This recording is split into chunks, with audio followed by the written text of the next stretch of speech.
La gente siempre ha encontrado su voz a través del juego.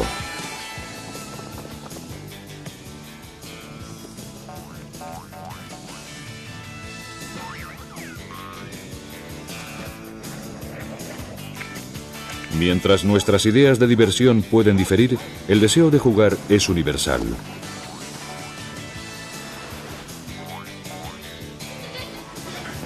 Tenemos un apetito irrefrenable de alegría.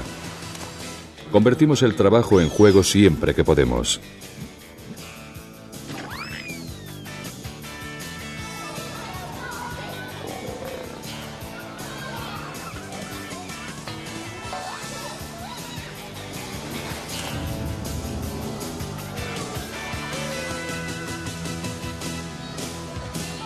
Hay lugar para la diversión incluso en los tiempos más problemáticos.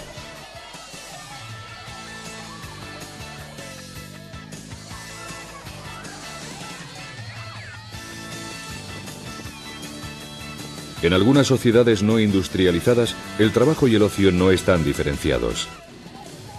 Los dogons de Sudán utilizan la misma palabra para referirse a bailar en una ceremonia religiosa y a cultivar la tierra.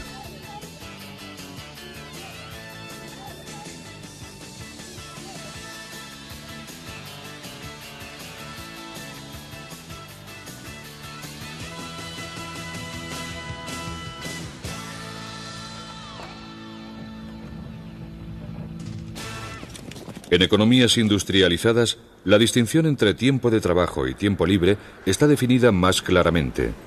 El tiempo se ha convertido en un valor monetario. Progresivamente, el trabajo manual ha ido dando paso a la maquinaria.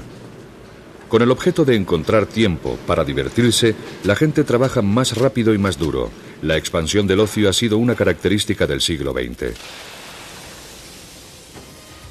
Las tensiones reprimidas del trabajo han encontrado siempre una liberación desenfrenada, especialmente en los carnavales.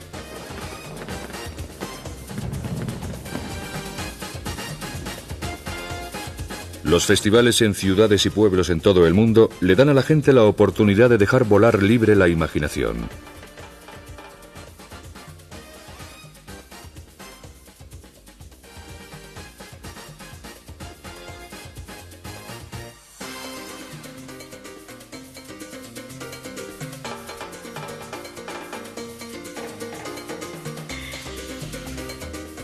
En el Festival Jagannath en India, los hindúes ricos y pobres celebran su religión juntos.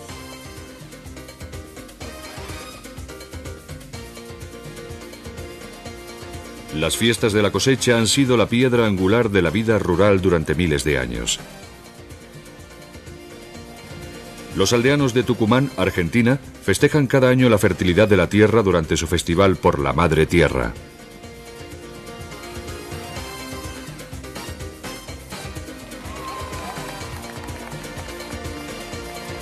Espectáculo, música y danza se fusionan para reforzar la identidad cultural.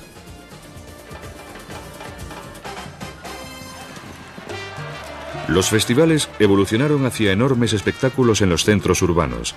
El Gran Carnaval de Río de Janeiro celebra las raíces africanas y europeas de su población.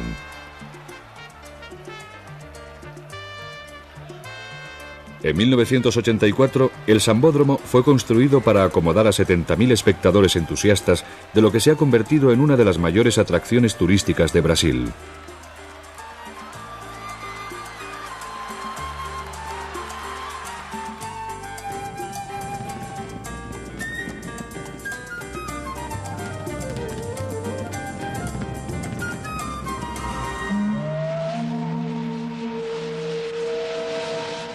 El tiempo pasa, como lo ha hecho siempre.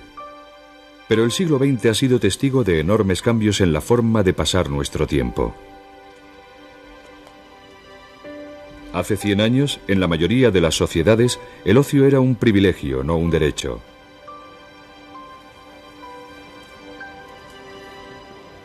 En Occidente, solo la élite social podía permitirse tiempo para disfrutar, preferiblemente en privado.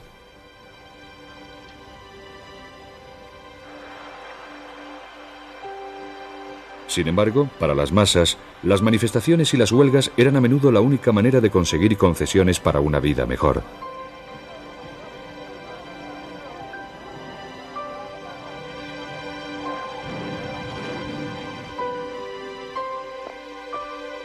El aumento de la alfabetización y un mayor acceso a la educación dio a los trabajadores la oportunidad de expresar claramente sus reivindicaciones.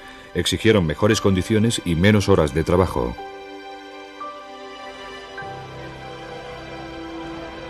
A finales del siglo, algunos trabajadores aún están luchando por conseguir una semana de trabajo más corta. En muchos lugares de Asia, los obreros industriales aún trabajan 12 horas al día.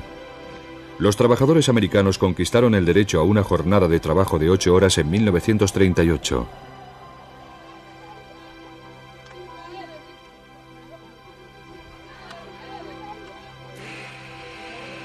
El tiempo es dinero.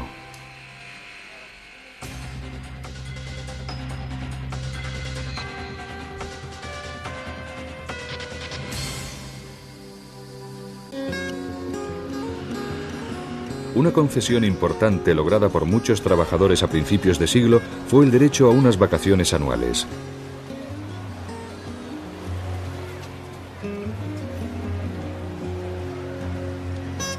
El destino preferido para muchas familias era la playa.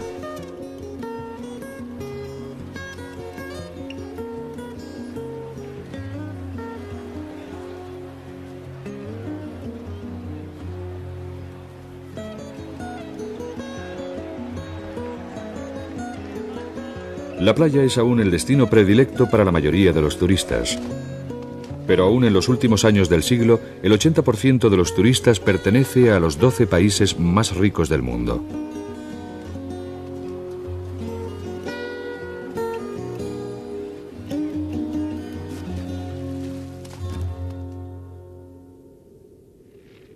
Antes de la extensión de las vacaciones, el peregrinaje era la única ocasión del pueblo para viajar. Para muchos creyentes, aún es importante hoy día. En Japón, los seguidores del sintoísmo suben al monte Fuji cada año para contemplar la belleza eterna del sol naciente. El peregrinaje musulmán a la Meca, el Hajj, es el ejemplo definitivo del viaje en masa en el siglo XX. En el pasado, realizar el viaje podía llevar muchos años, pero ahora solo es cuestión de varias semanas en barco o unas horas en avión. La revolución del transporte ha dado a muchos más musulmanes la oportunidad de cumplir una de las principales obligaciones de su religión.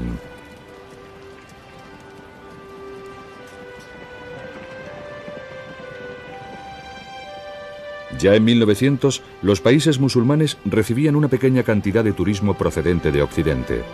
Ya que la clase trabajadora disfrutaba de sus viajes a la playa, las clases ociosas se aventuraron cada vez más lejos para su recreo.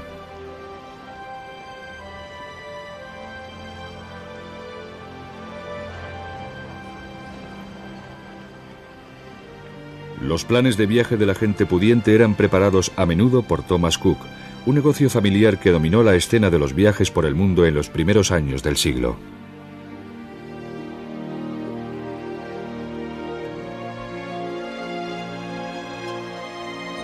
Con una red de oficinas en cada continente, Thomas Cook revolucionó el turismo con el desarrollo de los paquetes de vacaciones.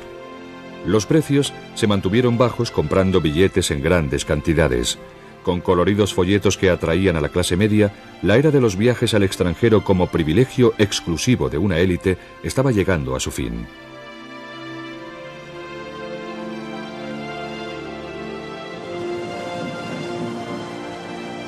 Hace 100 años, el viaje por mar era la única opción, tanto para los viajeros indecisos como para los de a pie firme.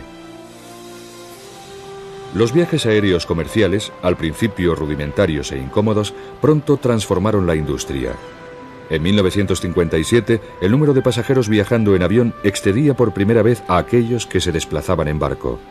Servicio y comodidad podían darse por sentados.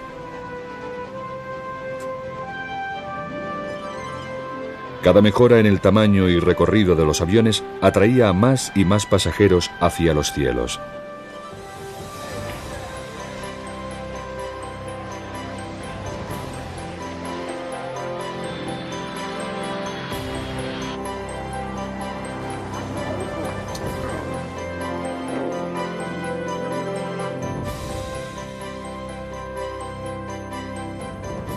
Para aquellos con tiempo y dinero, cualquier cultura y cualquier país es accesible a cualquier pasatiempo posible.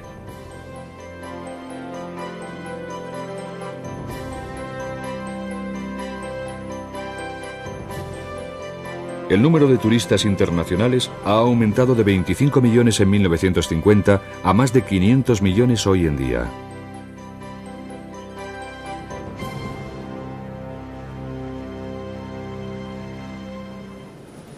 El ocio se ha convertido en un gran negocio. Enclaves construidos con dicho propósito atienden las demandas básicas de los turistas por paquetes, mar, sol y diversión.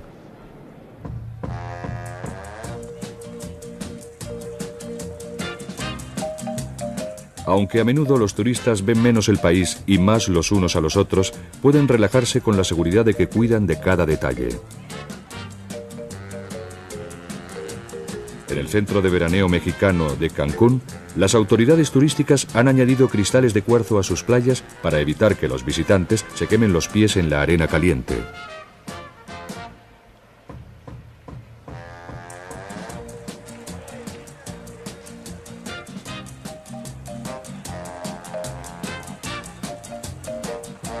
La cultura mexicana es presentada a los visitantes mediante demostraciones libremente interpretadas de los bailes tradicionales.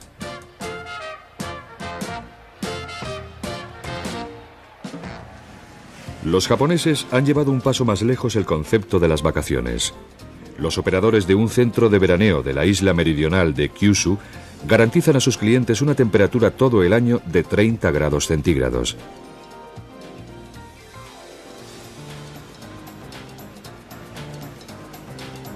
Abierto en 1994, el centro de veraneo Seagaria se apoya en los ordenadores para crear un medio ambiente perfecto.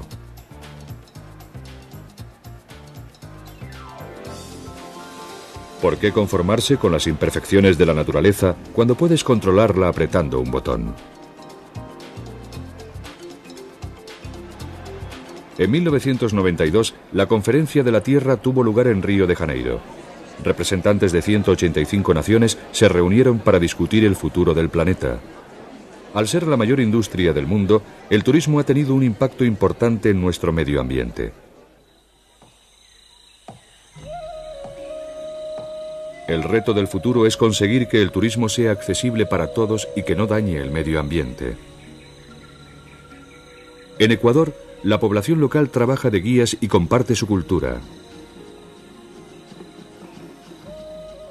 El pueblo ha organizado viajes sensibles al medio ambiente que contribuyen a la economía local mientras protegen la selva tropical. Pero los intentos de ecoturismo, que emergen lentamente, son solo una pequeña fracción del mercado.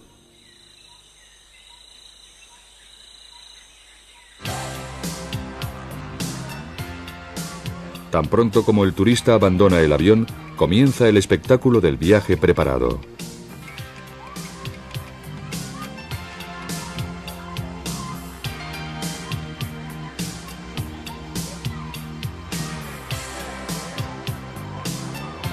La población local manufactura cultura basada en lo que ellos creen que el visitante quiere ver. La única compensación para esta denigración de su cultura tradicional sale del bolsillo de los turistas.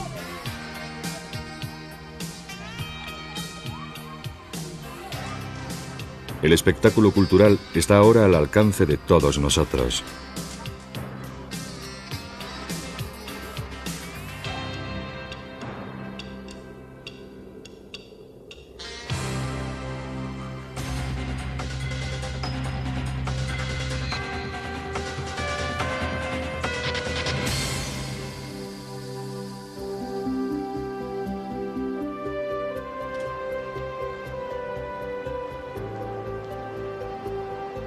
Saborear platos exóticos es uno de los placeres de viajar. Las migraciones y la prosperidad del siglo XX han creado una cultura gastronómica en todo el mundo. Un restaurante sirve a nuestras necesidades biológicas solo de pasada. Su propósito real es un rito social.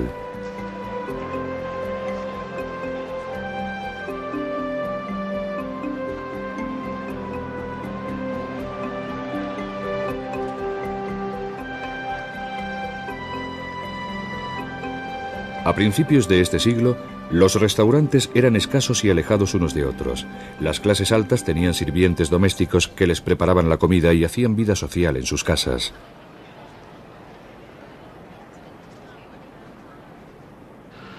Al hacerse los viajes más fáciles, los hostales de carretera y los restaurantes se multiplicaron para atender a los viajeros. La naturaleza de los viajes se revolucionó con la aparición del automóvil a finales del siglo pasado. La invención del neumático desmontable en 1891 por André y Edouard Michelin hicieron soportables viajes muy largos en coche. En 1900, a los hermanos se les ocurrió la manera perfecta de promocionar sus nuevos neumáticos. Publicaron la guía Michelin para los automovilistas, quienes a menudo se descubrían explorando nuevas rutas.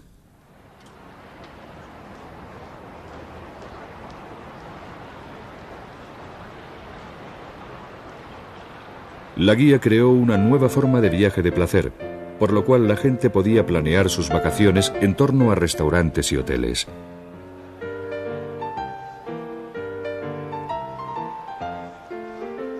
Los establecimientos culinarios fueron clasificados de acuerdo a la calidad de la comida y el servicio proporcionados.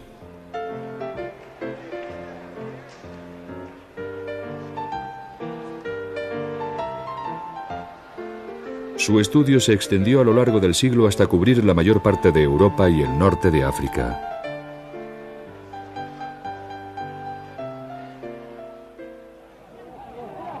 Cuando la depresión económica sacudió a América a principios de los años 30, el término cenar fuera adquirió un significado nuevo e irónico. Para muchos de los 15 millones de parados, los comedores de beneficencia se convirtieron en su sustento. El presidente Franklin D. Roosevelt promovió su famoso nuevo plan para el pueblo americano. Como parte de ese enorme programa de obras públicas, gran cantidad de mano de obra fue empleada en proyectos de construcción de carreteras. Una nueva red de autopistas unió las ciudades americanas. El camino fue allanado por la aparición de una institución típicamente estadounidense, los restaurantes de comida rápida. Mientras la necesidad de repostar los coches había sido tenida en cuenta desde los primeros tiempos del automovilismo, la necesidad de restablecer a los conductores solo fue reconocida mucho más tarde. Un hombre de negocios de una pequeña ciudad, Howard Johnson, observó cómo el automóvil estaba cambiando la faz de América. A últimos de los años 20, creó una serie de puestos de helados y bocadillos a la orilla de la carretera en Massachusetts. En 1940, su cadena de restaurantes se había extendido a lo largo de la costa del Atlántico hasta llegar a Florida. En 1965, Howard Johnson era el segundo proveedor de comida en los Estados Unidos, sobrepasado solo por el ejército. Los platos preparados habían llegado para quedarse.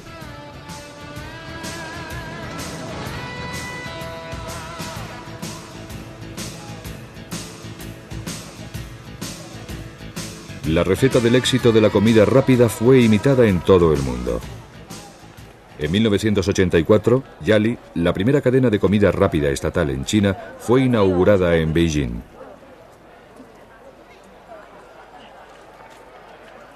Los ciudadanos chinos probaron por primera vez los sabores de Occidente.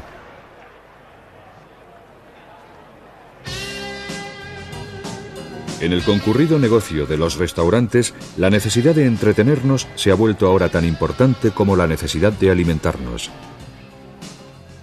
La música y la decoración son seleccionadas cuidadosamente por una nueva casta de propietarios de restaurantes para proveer el ambiente perfecto. Pero no existe la comida gratis. Los clientes son alentados a llenar los estómagos antes de vaciarles las carteras, seducidos por una impresionante gama de productos. Los nombres de marcas están a la orden del día.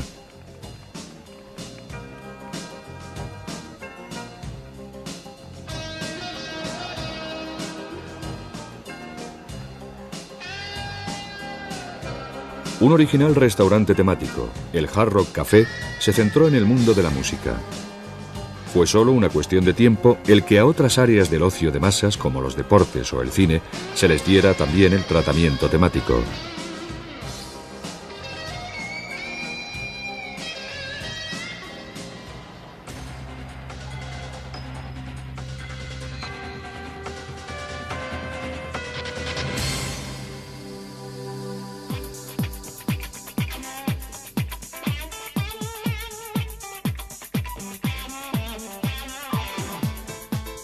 El deseo de bailar es universal.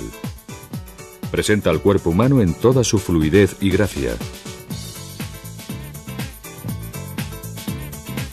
La música y la danza siempre han dado a los pueblos una voz dinámica.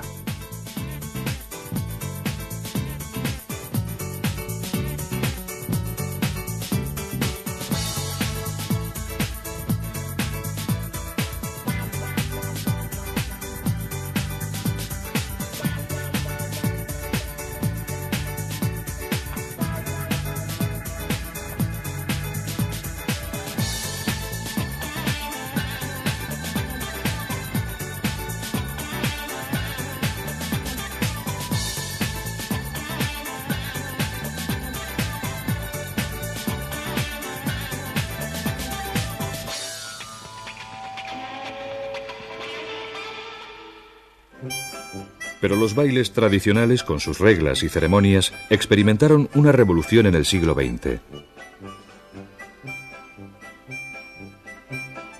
A principios del siglo, los pasos de danza eran tan formales como el atavío restrictivo y remilgado que llevaban las damas de sociedad de la época. Pero al subir el bajo de las faldas, también lo hizo el ritmo de la música y la frecuencia del pulso de los bailarines.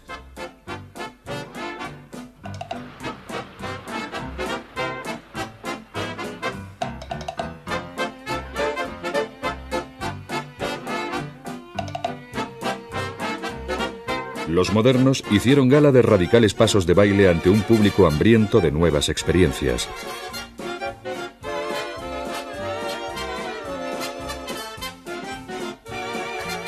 La danza ha evolucionado como un medio para el cortejo.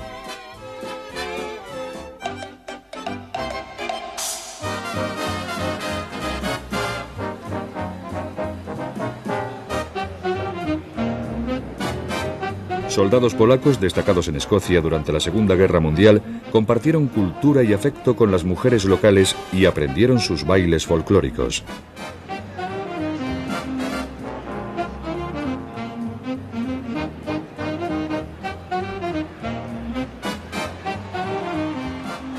Cuando el modo de vivir se abandonó en la confusión de la guerra, se aceleró el ritmo del cambio social.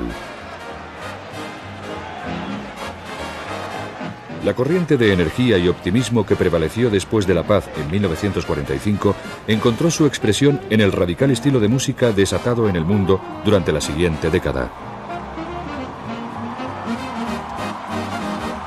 Dirigiendo el camino de la revolución musical de los años 50 estaba el hombre de la voz suave de Memphis, Elvis Aaron Presley.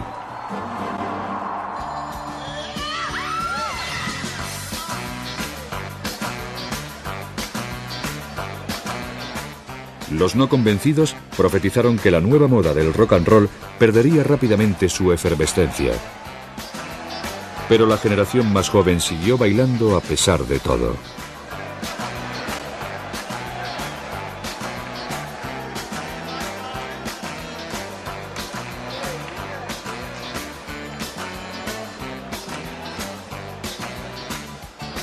En todo el mundo, la gente ha continuado bailando al ritmo del rock and roll. El legado de Elvis sigue vivo en los giros de innumerables imitadores.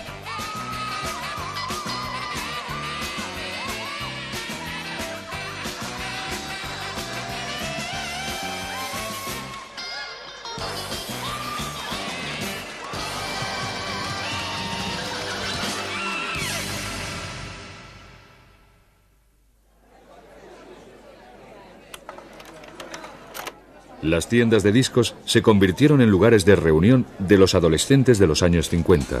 Los jóvenes tenían dinero en el bolsillo. Era el reflejo de la prosperidad posbélica.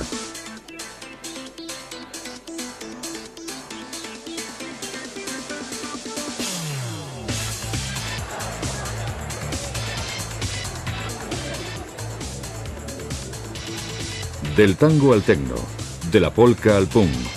Las modas de baile han estado ensanchando las barreras generacionales durante todo el siglo.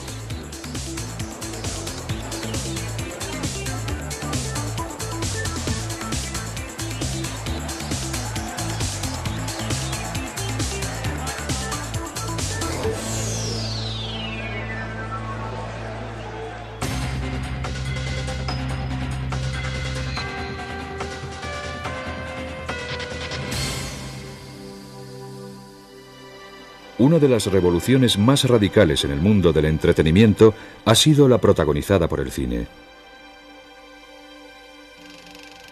Las primeras películas representaban escenas de la vida diaria.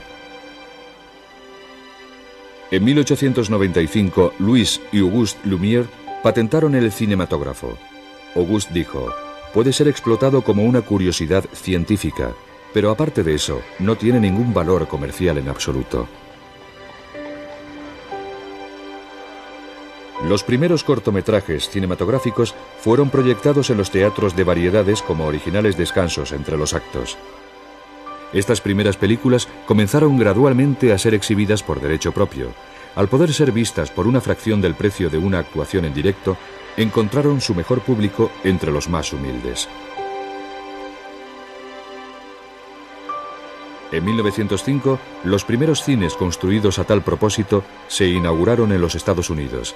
Se los conocía como Nickelodeons.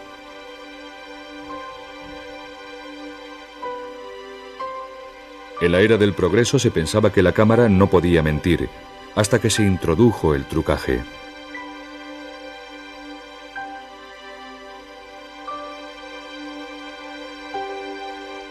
En 1903 apareció el argumento cuando Edwin S. Porter creó el primer western, El gran robo del tren.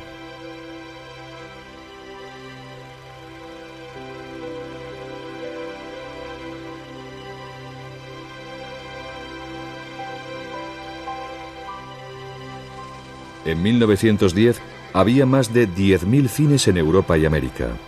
En Rusia, incluso los trenes tenían cine.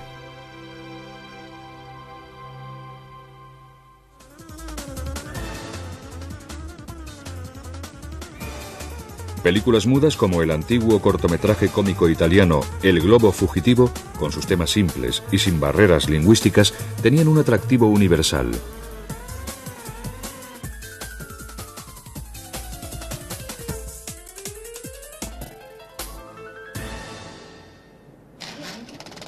Antes de la Primera Guerra Mundial, se producían películas en 25 países diferentes. La guerra en Europa no afectó a la industria americana del cine, que se convirtió en la principal productora de películas tanto en el país como en el resto del mundo. Fue durante la guerra cuando se creó la primera película épica americana, El nacimiento de una nación, de David Griffith.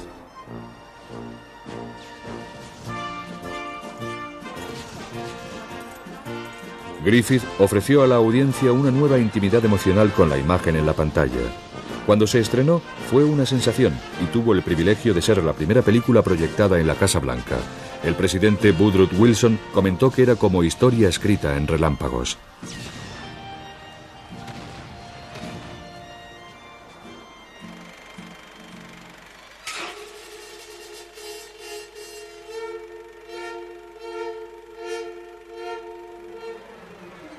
El cine europeo posterior a la Primera Guerra Mundial reflejaba el trauma de la época y mostraba la influencia de los movimientos artísticos radicales del momento. El expresionismo alemán inspiró El gabinete del Dr. Caligari, de Robert Wiene, rodada en 1919.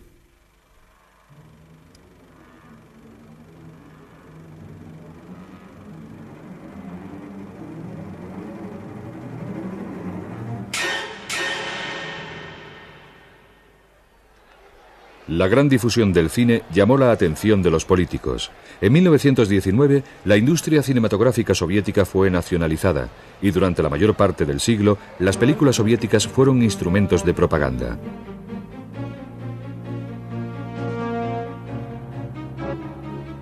El director ruso Sergei Eisenstein creó su obra maestra, El acorazado Potemkin, en 1925. Su innovadora película influyó en innumerables directores del siglo XX.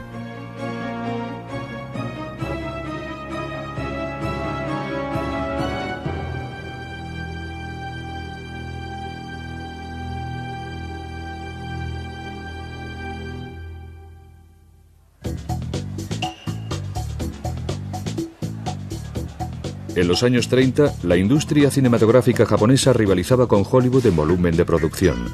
Ambos países producían una media de 500 largometrajes al año, siendo las películas domésticas las que recaudaban las 3/4 partes de todos los ingresos de taquilla japoneses.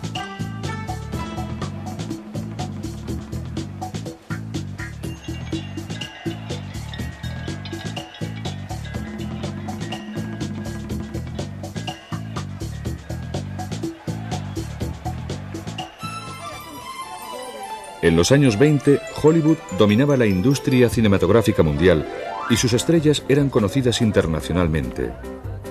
Laurel y Hardy eran proyectados en los cines de todo el mundo.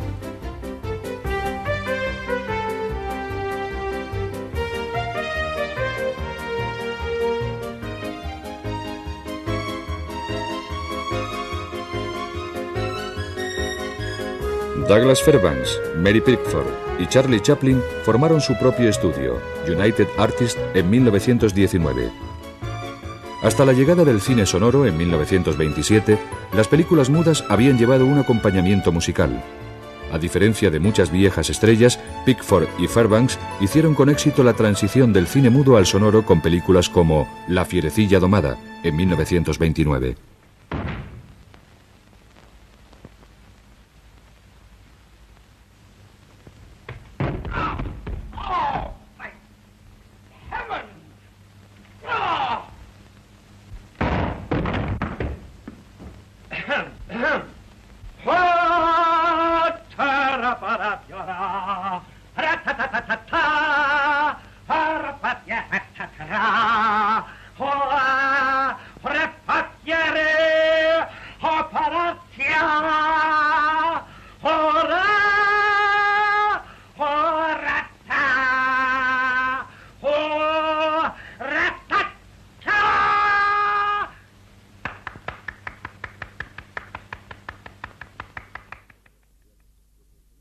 A comienzos de la Segunda Guerra Mundial, Lo que el viento se llevó, de David O. Selznick, fue un fenómeno de taquilla.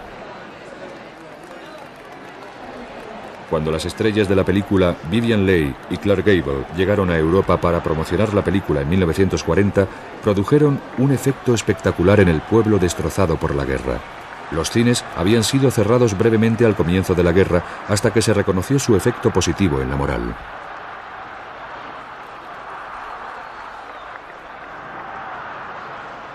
Después de Pearl Harbor, Hollywood fue instrumentalizado por el gobierno de los Estados Unidos como una parte importante de los esfuerzos bélicos. Algunas estrellas se alistaron y se convirtieron en modelos a imitar.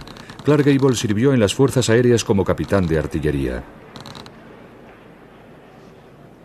Otras estrellas fueron invitadas a entretener a las tropas en el campo de batalla.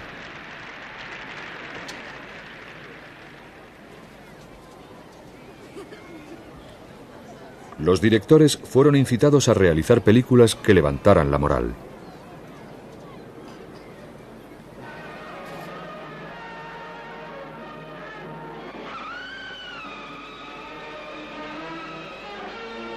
Después de la guerra, la popularidad de Hollywood continuó creciendo. Sus ídolos aparecían en los cines de todo el mundo. En Tarzán llega a Nueva Delhi, el cine indio, de gran éxito local, añadió su propio toque a las aventuras de Tarzán. Hacia finales de siglo, Bollywood producía 3 películas diarias en Bombay.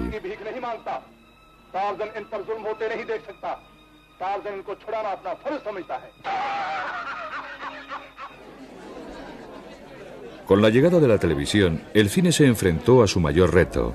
Se le preguntó a Samuel Goldwyn de la MGM. Greater than ever. The only difference is people will not see the bad films. They can see that at home on television for nothing.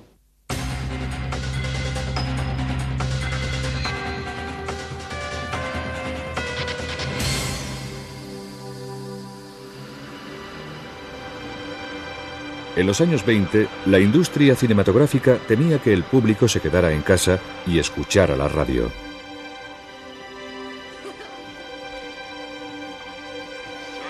Pero se necesitaron otros 30 años para que la amenaza del entretenimiento en el salón finalmente se materializara cuando la televisión comenzó a llegar masivamente al público. La televisión emitió por primera vez en 1936 en Londres y en 1953 se había extendido a 17 países. En los años 50, cuando la gente se quedaba en casa a ver la televisión, comenzaron a cerrarse los cines.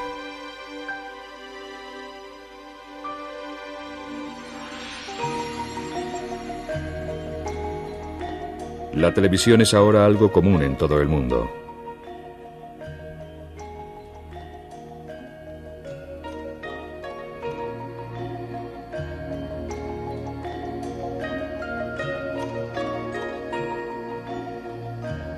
La televisión ha brindado entretenimiento a una audiencia de masas a un precio razonable.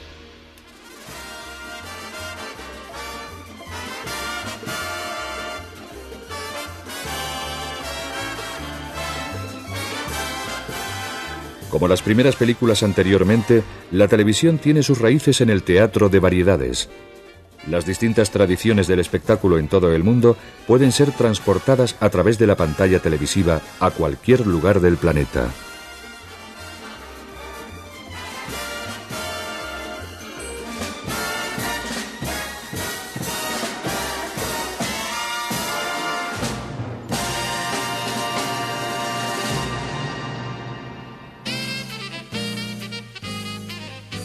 El estilo de comedia de payasadas del cómico británico Benny Hill tuvo un atractivo universal.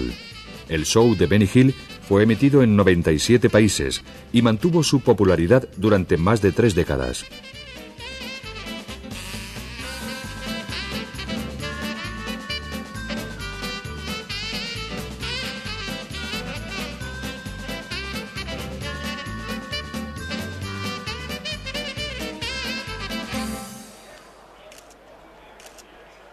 Larry Hagman, que interpretó en la serie Dallas a J.R., el magnate del petróleo tejano, al que el público adoraba odiar, fue inmortalizado en cera. Esta telenovela americana fue doblada en 90 idiomas distintos. En 1980 registró una de las mayores audiencias televisivas de todos los tiempos cuando 1.800 millones de personas sintonizaron la emisora para ver quién disparó a J.R. La llegada de las cintas originales del episodio final se convirtió en un acontecimiento público por sí mismo. Pero es la programación de deportes la que arrastra la mayor audiencia televisiva. La televisión australiana comenzó su emisión a tiempo para los Juegos Olímpicos de 1956 en Melbourne, pero fueron vistos solo en Australia. Posteriormente, los Juegos Olímpicos se convertirían en un espectáculo televisivo internacional.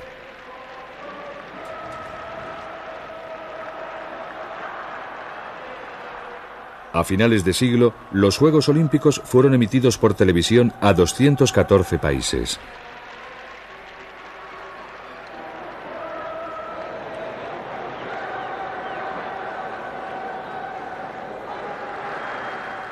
Enormes cantidades de público han generado un interés siempre creciente por los deportes y cada vez más países se están uniendo.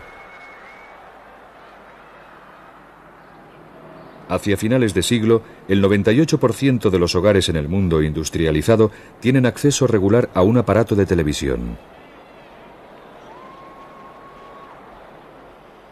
La televisión ha convertido al deporte en una industria global.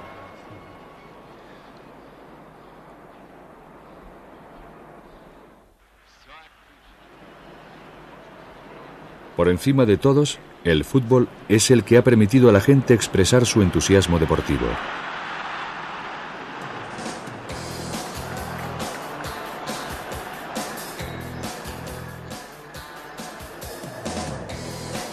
Ver deporte en la televisión se ha convertido en una actividad social universal.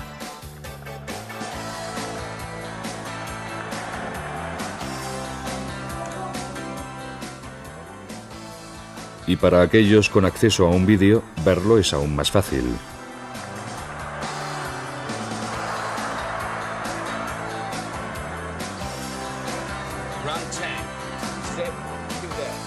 Compañías de televisión por cable y vía satélite han podido capitalizar la enorme popularidad del deporte televisado.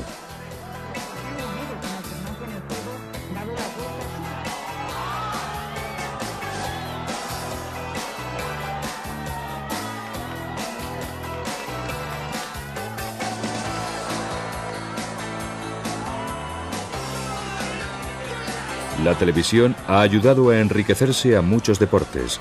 Sus mejores jugadores son ricos más allá de los sueños de sus predecesores.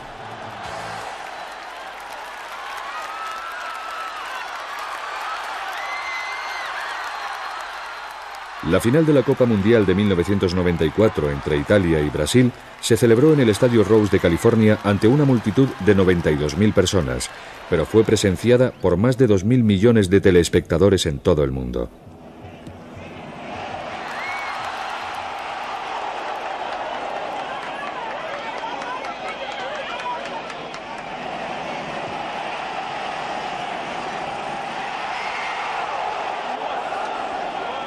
Para los seguidores de Italia y Brasil, dos países del mundo donde el fútbol es seguido con pasión, la tensión solo podía ser rota con un dramático desempate a penaltis.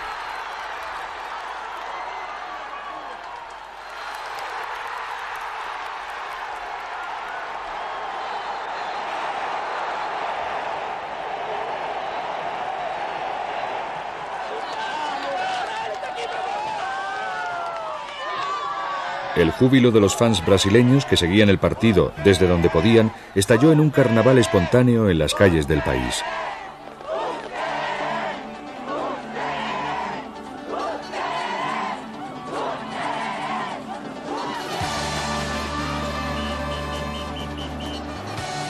La atmósfera de carnaval del gran juego da a los espectadores individualmente la oportunidad de ser absorbidos por la conciencia tribal de la multitud, olvidando por un tiempo el mundo rutinario.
Con la expansión del deporte internacional, un creciente número de participantes es atraído por los juegos más populares del mundo, cualesquiera que sean las circunstancias.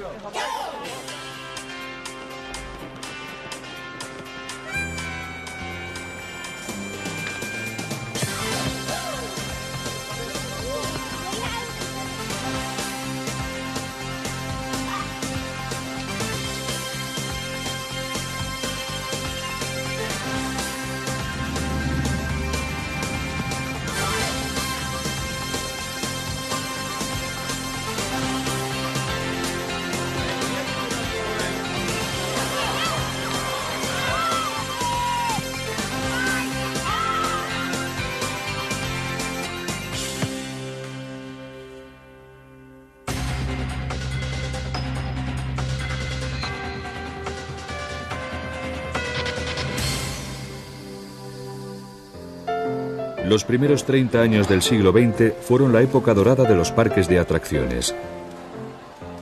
Abiertos a finales del siglo XIX, los toboganes acuáticos de Paul Boynton, al sur de Chicago, y en Coney Island, en Nueva York, fueron los primeros parques de atracciones modernos del mundo. En una exhibición en Chicago en 1893, George Ferris presentó al mundo su noria gigante.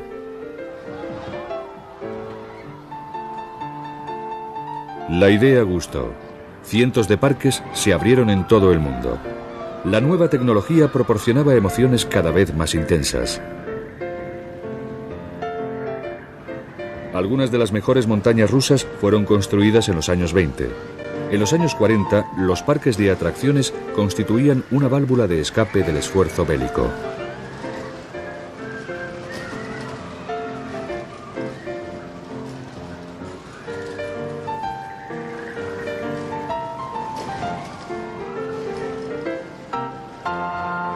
Los parques de atracciones pasaron de ser ofertas de ocio adicionales en lugares de veraneo a convertirse en centros de vacaciones por derecho propio.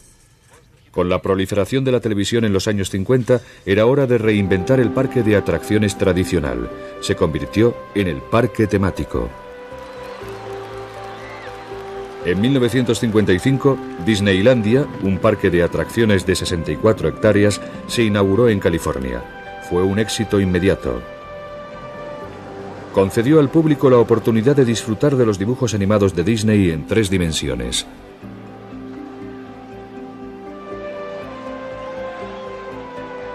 En la búsqueda por satisfacer nuestro deseo de evasión, el ordenador es la tecnología más moderna para capturar nuestra imaginación y llevarnos al mundo de la fantasía. Es un mundo virtual que no conoce fronteras nacionales y donde las barreras culturales están desapareciendo rápidamente.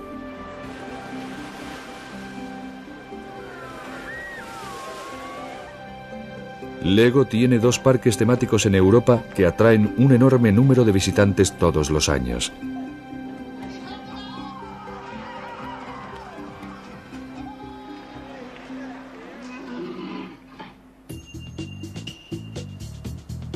Huistenbosch es una ciudad ecológica holandesa al norte de Nagasaki, en Japón.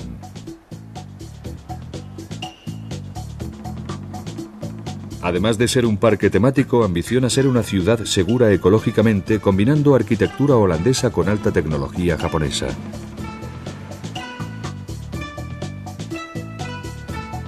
Esto hace al parque temático dar un salto adelante, viéndose a sí mismo como una ciudad independiente para el siglo XXI.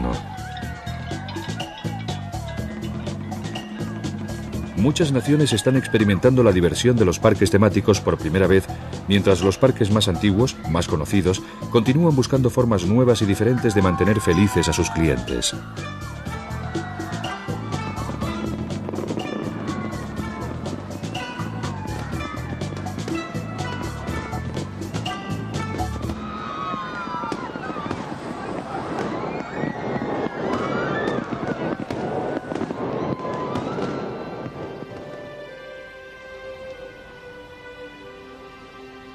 La industria del ocio es ahora la mayor y más rentable del mundo. Los ejecutivos de marketing buscan constantemente nuevas áreas de ocio para explotar.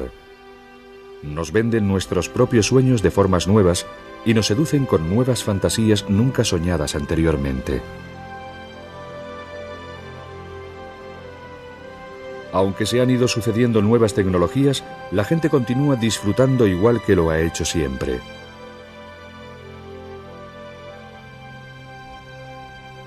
Al volverse más sofisticadas las maneras de divertirse, han sido capaces de llegar a una audiencia aún mayor.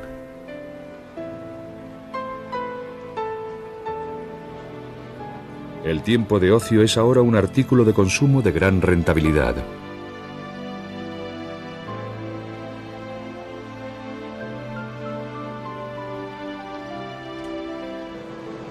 El ocio está programado para que nos llegue a todos los sentidos a la vez.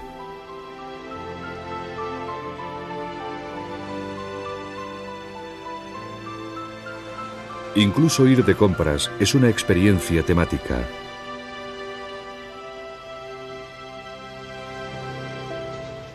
Lo que una vez fue simplemente cenar fuera una noche en un restaurante local, ahora puede ser el pasaporte a un mundo exótico.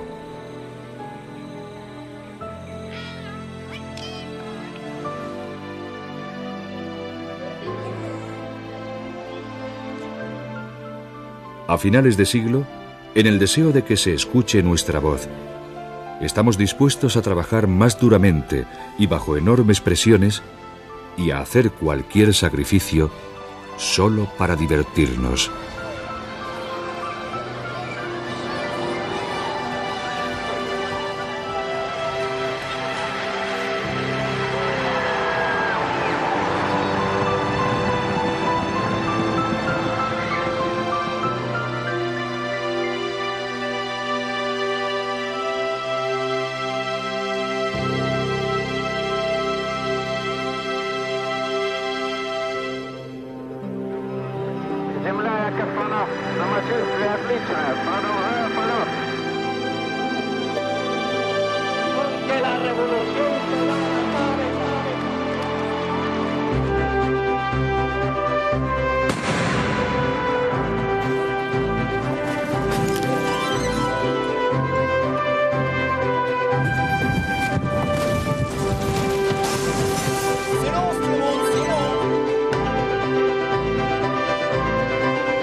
Científica, pero aparte de eso, no tiene ningún valor comercial en absoluto.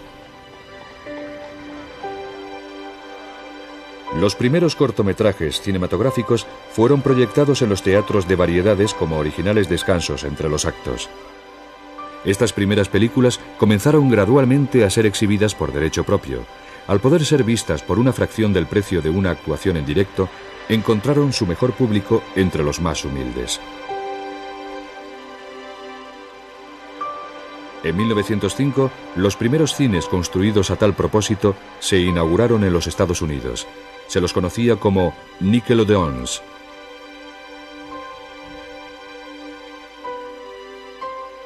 En la era del progreso se pensaba que la cámara no podía mentir, hasta que se introdujo el trucaje.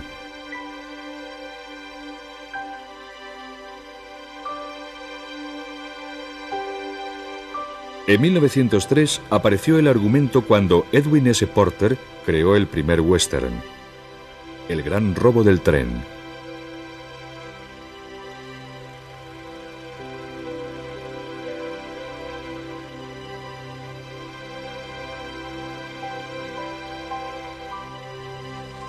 En 1910 había más de 10.000 cines en Europa y América. En Rusia, incluso los trenes tenían cine.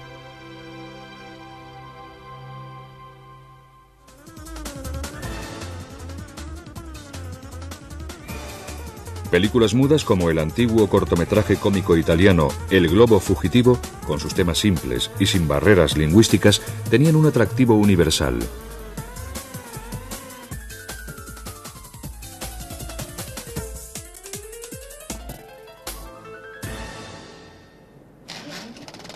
Antes de la Primera Guerra Mundial, se producían películas en 25 países diferentes. La guerra en Europa no afectó a la industria americana del cine, que se convirtió en la principal productora de películas tanto en el país como en el resto del mundo. Fue durante la guerra cuando se creó la primera película épica americana, El nacimiento de una nación, de David Griffith.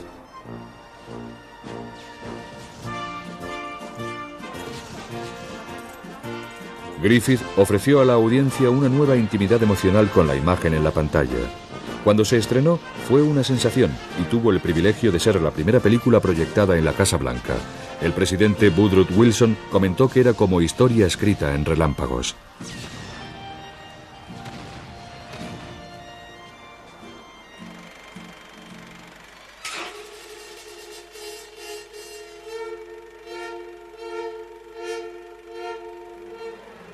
Dr. Caligari, de Robert Vine, rodada en 1919.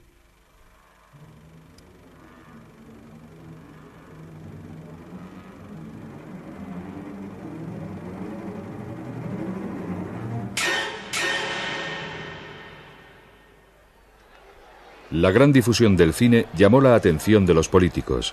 En 1919, la industria cinematográfica soviética fue nacionalizada y durante la mayor parte del siglo, las películas soviéticas fueron instrumentos de propaganda.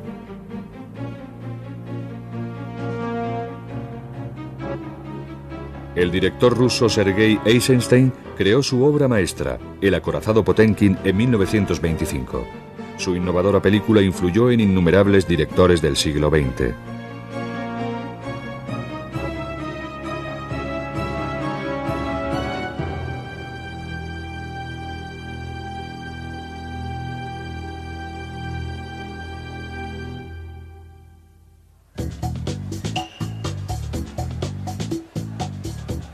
En los años 30, la industria cinematográfica japonesa rivalizaba con Hollywood en volumen de producción. Ambos países producían una media de 500 largometrajes al año, siendo las películas domésticas las que recaudaban las 3/4 partes de todos los ingresos de taquilla japoneses.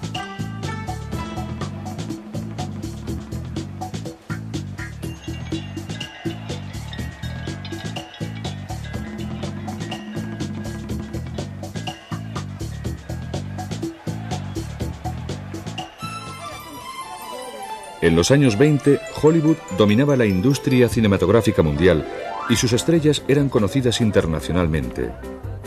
Laurel y Hardy eran proyectados en los cines de todo el mundo.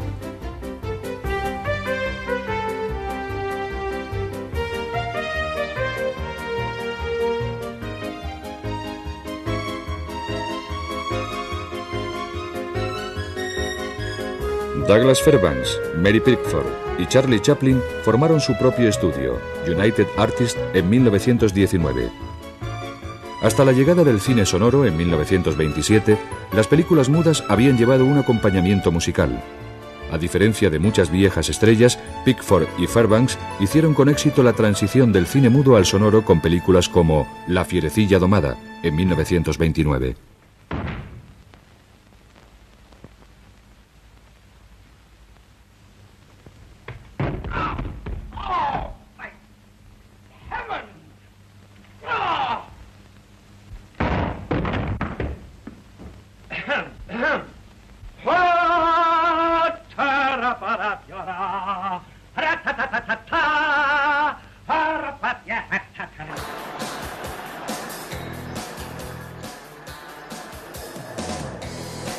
Ver deporte en la televisión se ha convertido en una actividad social universal.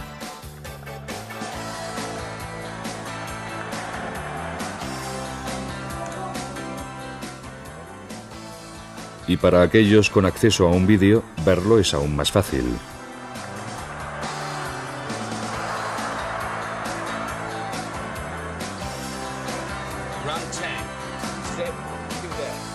Compañías de televisión por cable y vía satélite han podido capitalizar la enorme popularidad del deporte televisado.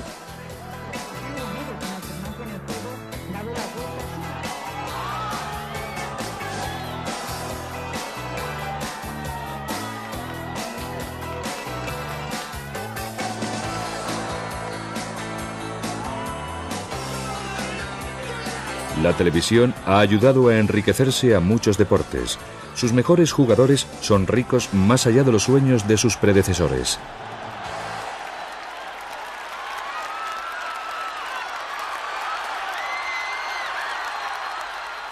La final de la Copa Mundial de 1994 entre Italia y Brasil se celebró en el Estadio Rose de California ante una multitud de 92.000 personas, pero fue presenciada por más de 2.000 millones de telespectadores en todo el mundo.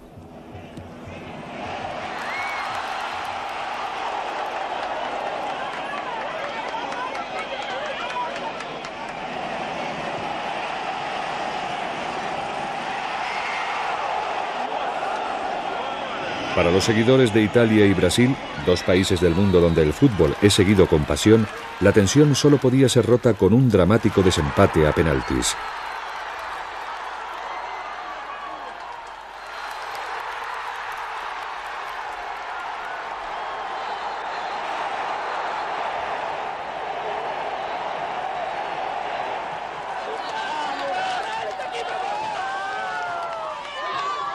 El júbilo de los fans brasileños que seguían el partido desde donde podían estalló en un carnaval espontáneo en las calles del país.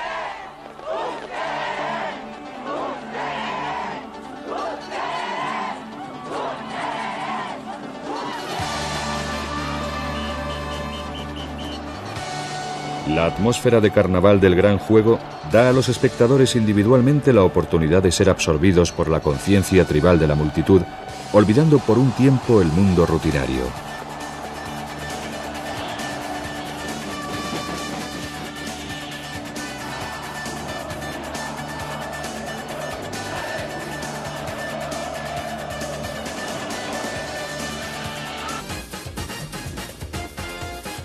Los festivales en ciudades y pueblos en todo el mundo le dan a la gente la oportunidad de dejar volar libre la imaginación.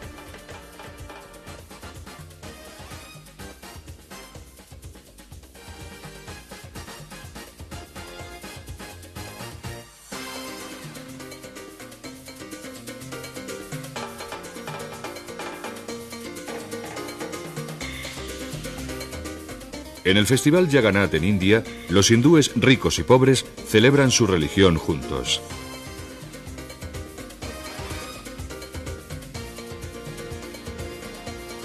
Las fiestas de la cosecha han sido la piedra angular de la vida rural durante miles de años. Los aldeanos de Tucumán, Argentina, festejan cada año la fertilidad de la tierra durante su festival por la Madre Tierra.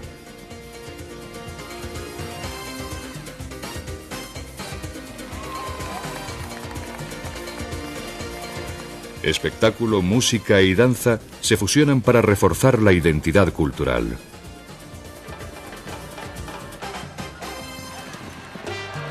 Los festivales evolucionaron hacia enormes espectáculos en los centros urbanos. El Gran Carnaval de Río de Janeiro celebra las raíces africanas y europeas de su población.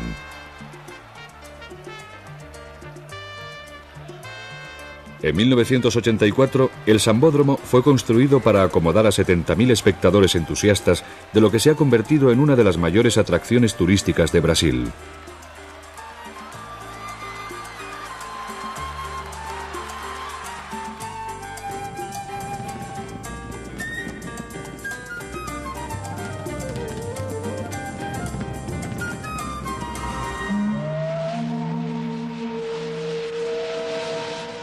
El tiempo pasa, como lo ha hecho siempre.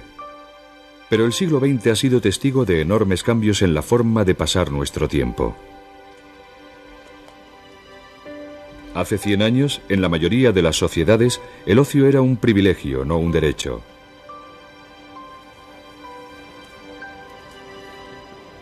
En Occidente, solo la élite social podía permitirse tiempo para disfrutar, preferiblemente en privado.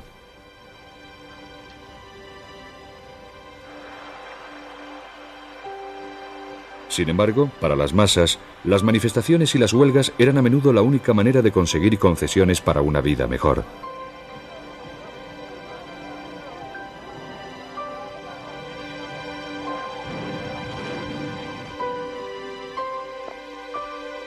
El aumento de la alfabetización y un mayor acceso a la educación dio a los trabajadores la oportunidad de expresar claramente sus reivindicaciones. Habían llevado un acompañamiento musical. A diferencia de muchas viejas estrellas, Pickford y Fairbanks hicieron con éxito la transición del cine mudo al sonoro con películas como La fierecilla domada, en 1929.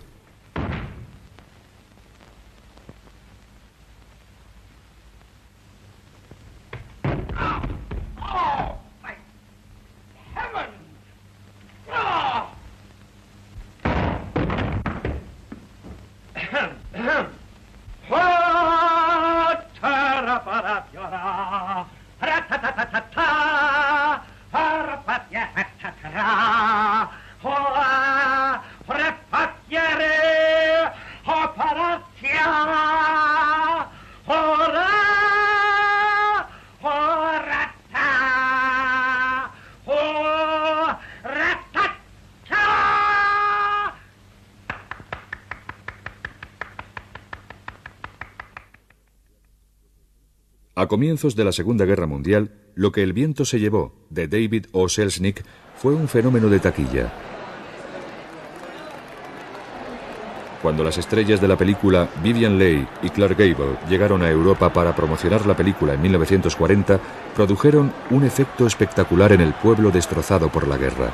Los cines habían sido cerrados brevemente al comienzo de la guerra hasta que se reconoció su efecto positivo en la moral.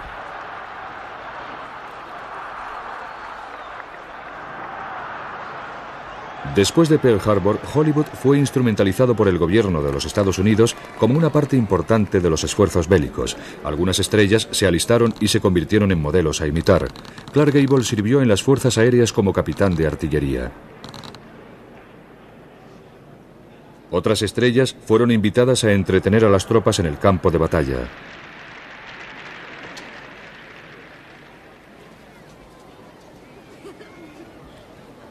Los directores fueron incitados a realizar películas que levantaran la moral.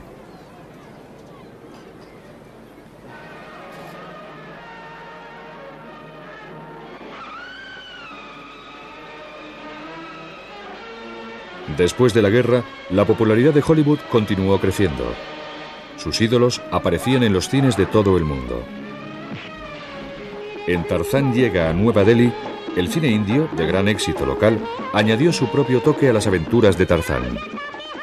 Hacia finales de siglo, Bollywood producía 3 películas diarias en Bombay.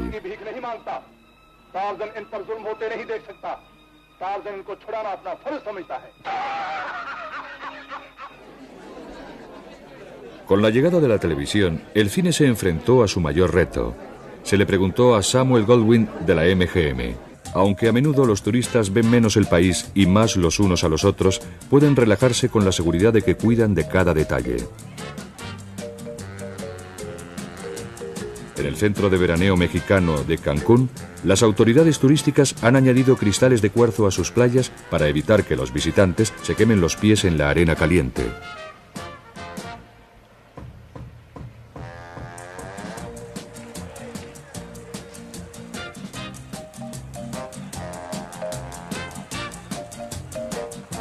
La cultura mexicana es presentada a los visitantes mediante demostraciones libremente interpretadas de los bailes tradicionales.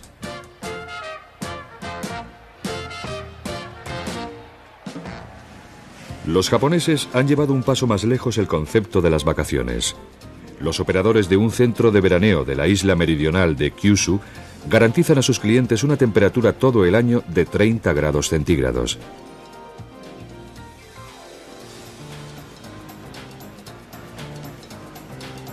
Abierto en 1994, el centro de veraneo Seagaria se apoya en los ordenadores para crear un medio ambiente perfecto.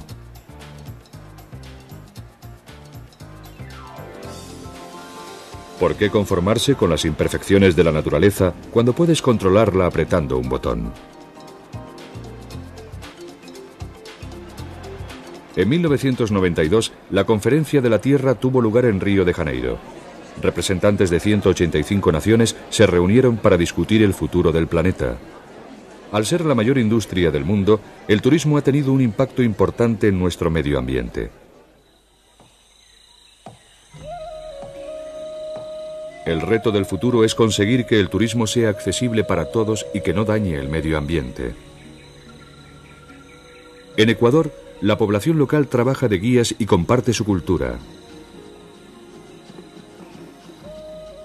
El pueblo ha organizado viajes sensibles al medio ambiente que contribuyen a la economía local mientras protegen la selva tropical.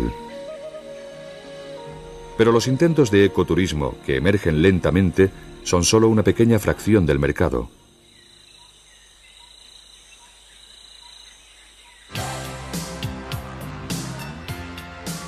Tan pronto como el turista abandona el avión, comienza el espectáculo del viaje preparado.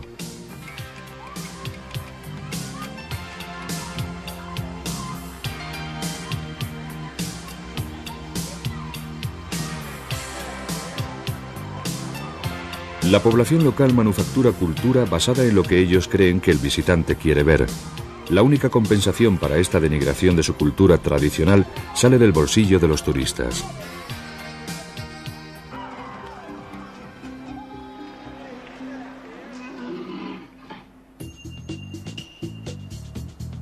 Huistenbosch es una ciudad ecológica holandesa al norte de Nagasaki, en Japón.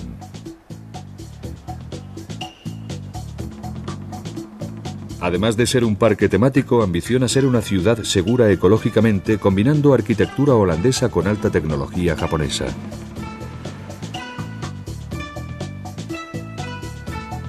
Esto hace al parque temático dar un salto adelante, viéndose a sí mismo como una ciudad independiente para el siglo XXI. Muchas naciones están experimentando la diversión de los parques temáticos por primera vez, mientras los parques más antiguos, más conocidos, continúan buscando formas nuevas y diferentes de mantener felices a sus clientes.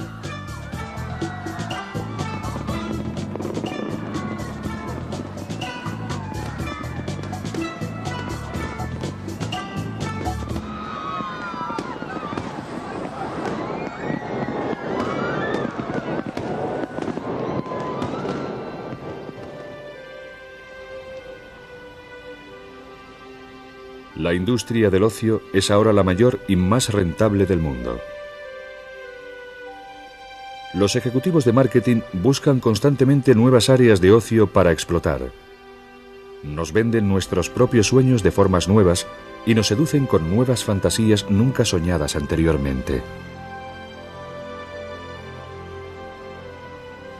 Aunque se han ido sucediendo nuevas tecnologías, la gente continúa disfrutando igual que lo ha hecho siempre.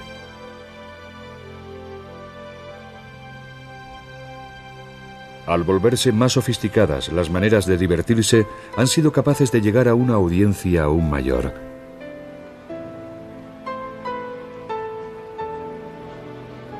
El tiempo de ocio es ahora un artículo de consumo de gran rentabilidad.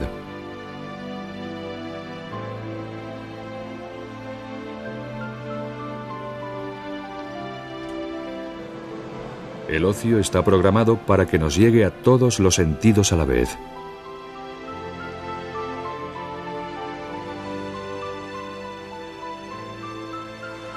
Incluso ir de compras es una experiencia temática.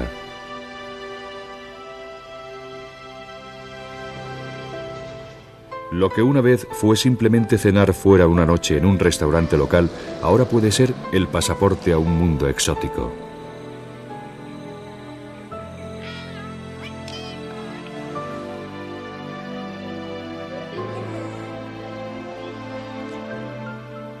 A finales de siglo, en el deseo de que se escuche Odessa, al norte de Nagasaki, en Japón.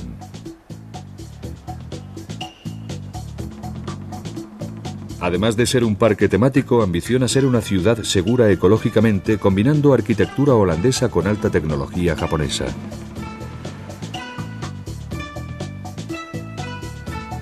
Esto hace al parque temático dar un salto adelante, viéndose a sí mismo como una ciudad independiente para el siglo XXI. Muchas naciones están experimentando la diversión de los parques temáticos por primera vez, mientras los parques más antiguos, más conocidos, continúan buscando formas nuevas y diferentes de mantener felices a sus clientes.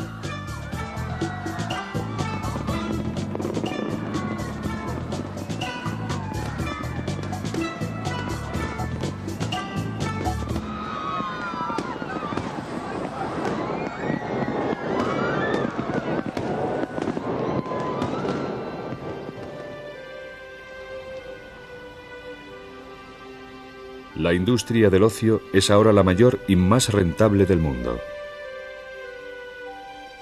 Los ejecutivos de marketing buscan constantemente nuevas áreas de ocio para explotar. Nos venden nuestros propios sueños de formas nuevas y nos seducen con nuevas fantasías nunca soñadas anteriormente. Aunque se han ido sucediendo nuevas tecnologías, la gente continúa disfrutando igual que lo ha hecho siempre.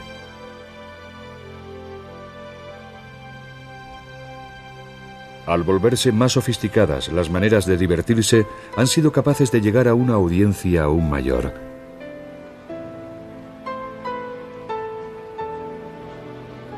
El tiempo de ocio es ahora un artículo de consumo de gran rentabilidad.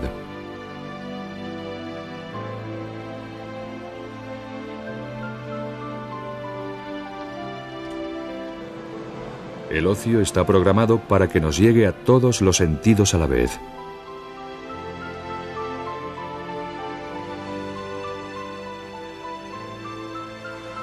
Incluso ir de compras es una experiencia temática.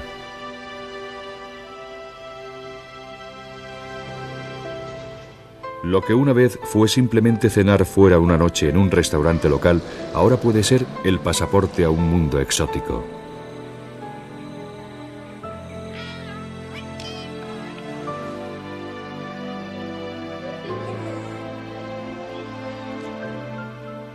A finales de siglo, en el deseo de que se escuche nuestra voz, estamos dispuestos a trabajar más duramente y bajo enormes presiones y a hacer cualquier sacrificio solo para divertirnos. En 1984, el Sambódromo fue construido para acomodar a 70.000 espectadores entusiastas de lo que se ha convertido en una de las mayores atracciones turísticas de Brasil.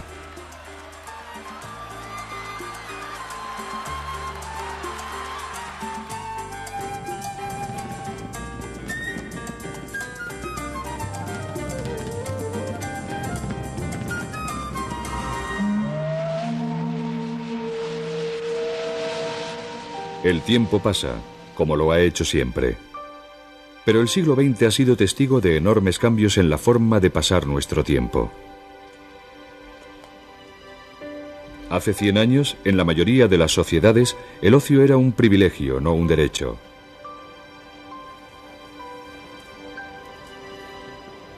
En Occidente, solo la élite social podía permitirse tiempo para disfrutar, preferiblemente en privado.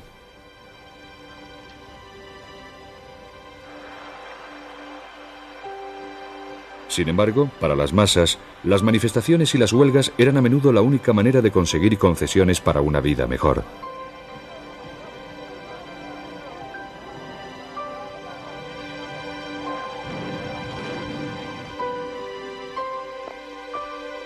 El aumento de la alfabetización y un mayor acceso a la educación dio a los trabajadores la oportunidad de expresar claramente sus reivindicaciones. Exigieron mejores condiciones y menos horas de trabajo.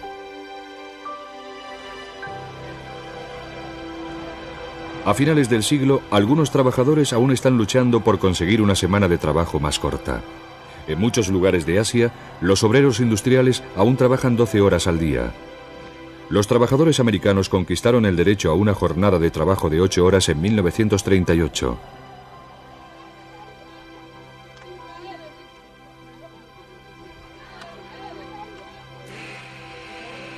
El tiempo es dinero.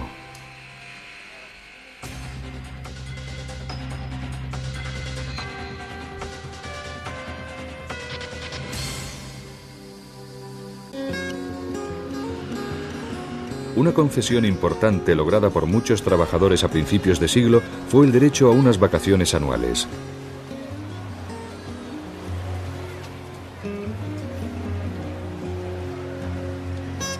El destino preferido para muchas familias era la playa.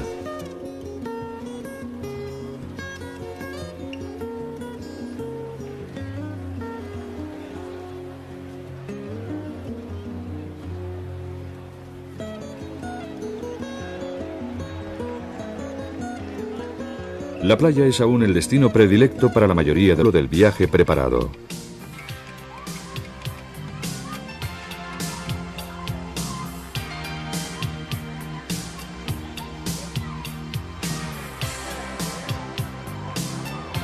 La población local manufactura cultura basada en lo que ellos creen que el visitante quiere ver. La única compensación para esta denigración de su cultura tradicional sale del bolsillo de los turistas.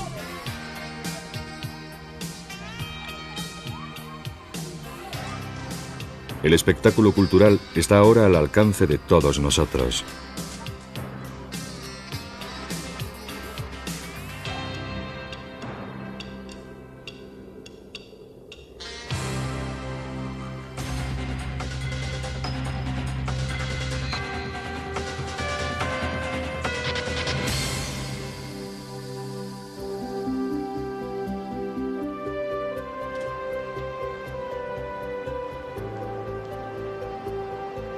Saborear platos exóticos es uno de los placeres de viajar. Las migraciones y la prosperidad del siglo XX han creado una cultura gastronómica en todo el mundo. Un restaurante sirve a nuestras necesidades biológicas solo de pasada. Su propósito real es un rito social.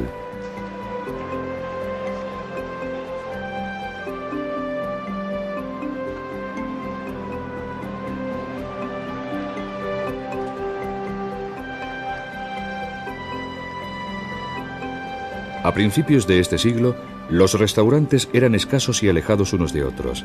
Las clases altas tenían sirvientes domésticos que les preparaban la comida y hacían vida social en sus casas.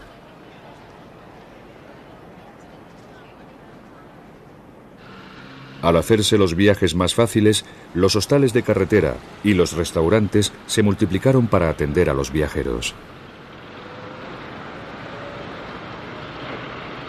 La naturaleza de los viajes se revolucionó con la aparición del automóvil a finales del siglo pasado. La invención del neumático desmontable en 1891 por André y Edouard Michelin hicieron soportables viajes muy largos en coche. En 1900, a los hermanos se les ocurrió la manera perfecta de promocionar sus nuevos neumáticos. Publicaron la guía Michelin para los automovilistas, quienes a menudo se descubrían explorando nuevas rutas.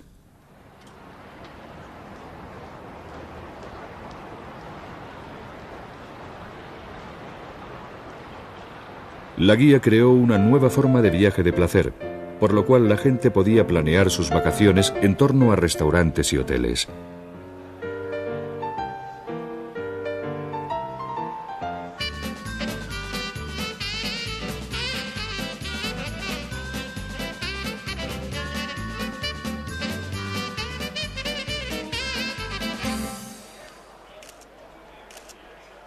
Larry Hagman, que interpretó en la serie Dallas a J.R., el magnate del petróleo tejano, al que el público adoraba odiar, fue inmortalizado en cera.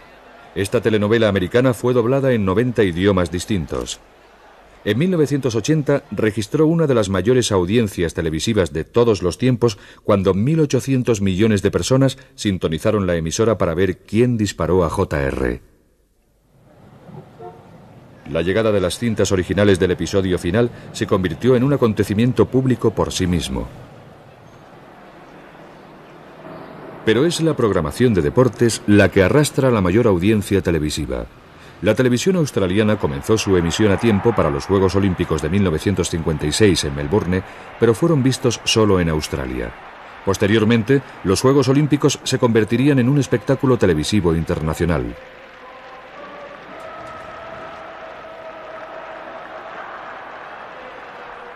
A finales de siglo, los Juegos Olímpicos fueron emitidos por televisión a 214 países.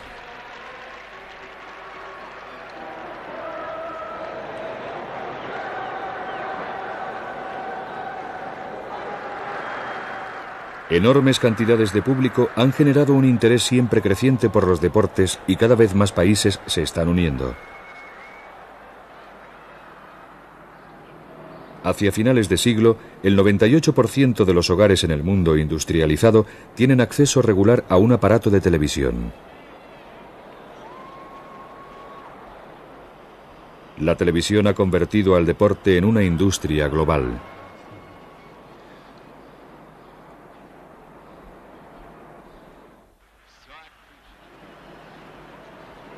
Por encima de todos, el fútbol es el que ha permitido a la gente expresar su entusiasmo deportivo.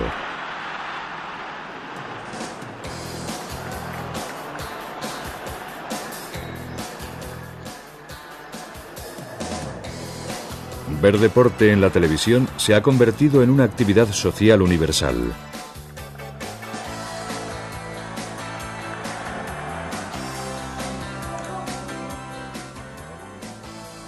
Y para aquellos con acceso a un vídeo, verlo es aún más fácil.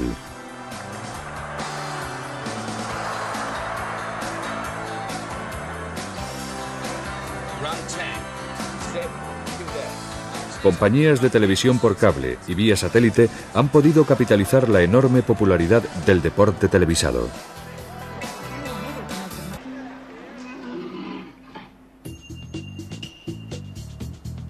Huistenbosch es una ciudad ecológica holandesa al norte de Nagasaki, en Japón.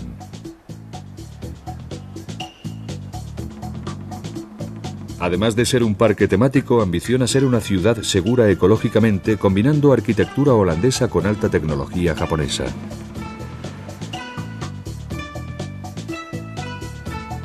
Esto hace al parque temático dar un salto adelante, viéndose a sí mismo como una ciudad independiente para el siglo XXI.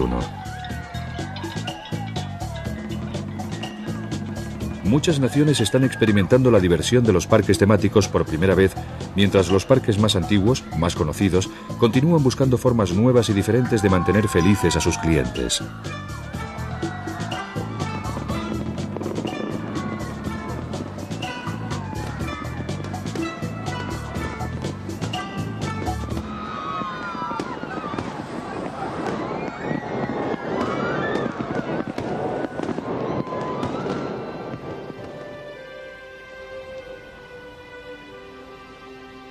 La industria del ocio es ahora la mayor y más rentable del mundo. Los ejecutivos de marketing buscan constantemente nuevas áreas de ocio para explotar. Nos venden nuestros propios sueños de formas nuevas y nos seducen con nuevas fantasías nunca soñadas anteriormente. Aunque se han ido sucediendo nuevas tecnologías, la gente continúa disfrutando igual que lo ha hecho siempre.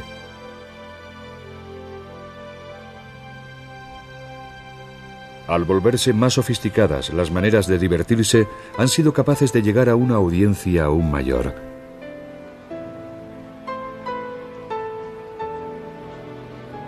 El tiempo de ocio es ahora un artículo de consumo de gran rentabilidad.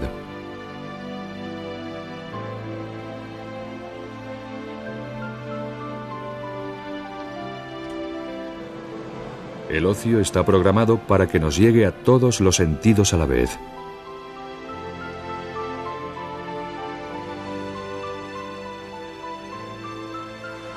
Incluso ir de compras es una experiencia temática.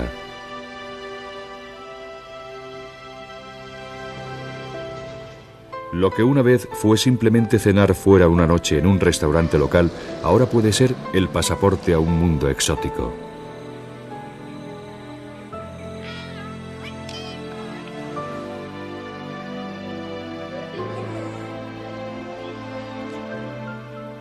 A finales de siglo, en el deseo de que se escuche nuestra voz, estamos dispuestos a trabajar